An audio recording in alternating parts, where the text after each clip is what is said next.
ಒಂದೊಂದು ವರ ದೈತ ಸಂಕುಲ ಅಂತಹ ನೀವು ಆಲಿಸಿದೆ ನನಗೆ ಚೆನ್ನಾಗಿ ಗೊತ್ತ. ನೀವೊಂದೊಮ್ಮೆಗೆ ಸೆಳೆದು ನಿಂದಿರೆಂದಾದರೆ ಪ್ರತ್ಯಕ್ಷ ಯಮನಾದರೂ ಹಿಮ್ಮೆಟ್ಟಬೇಕು. ಅಂತಹ ಸಾಮರ್ಥ್ಯ ನಿಮ್ಮ ತುಳೆಯಲ್ಲಿ ನಿಕ್ಷಿಪ್ತವಾಗಿ ಅದನ್ನು ತಿಳಿದೇ ಆಡುತ್ತಿರುವುದು. ಹೇಳಿ ಕೇಳಿ ಇದು ಚೋಡಿತಾಪುರ.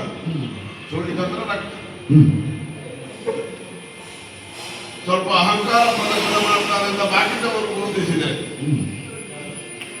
ಅವನಿಗೆ ರಕ್ತ ಸ್ವಲ್ಪ ಬಿಸಿ ಉಂಟು, ಅವನ ರಕ್ತ ಕುದೀತದೆ, ಹೇಳುವುದಿಲ್ಲ. ಹಾಗಾದ್ರೆ ಸ್ವಭಾವಕ್ಕಿಂತ ವೈಶಿಷ್ಟ್ಯಪೂರ್ಣವಾಗಿ ಒಳಗಿನ ರಕ್ತ ಕೆಲಸ ಮಾಡ್ತದೆ ಅಂತ